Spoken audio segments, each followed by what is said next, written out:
শীতকাল মানে হচ্ছে ভাপা পিঠা। ভাপা পিঠা কম বেশি সকলে পছন্দ করে।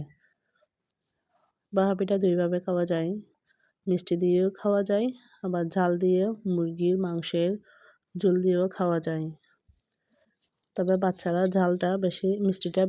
মিষ্টিটা বেশি পছন্দ করে।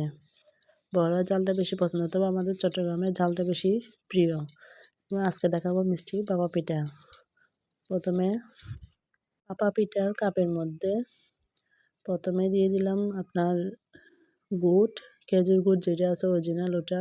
তারপর দিয়ে দিলাম নারকেল দিয়ে উপরে আরেকটা গুঁড়ো দিয়ে লেয়ার দিয়ে দিচ্ছি। দিয়ে এভাবে চাপ দিবেন না, হালকা করে দিয়ে দিয়েছি। এবার দিয়ে দিব ভাপে। আগে থেকে চুলার মধ্যে অল্প পানি দিয়ে ভাপ ওঠার জন্য অপেক্ষা করে দিয়ে দিচ্ছি। এর উপরে পিঠাটা দিয়ে দিলাম। একটু উপরে ট্যাপ করে দেখতেছি হয়েছে কিনা। হ্যাঁ, হয়েছে। শেষ বানানো ভাপা পিঠা একদম একেবারে পারফেক্ট হয়েছে। আপনারাও এভাবে ট্রাই করতে পারেন। ভালো থাকবেন সবাই।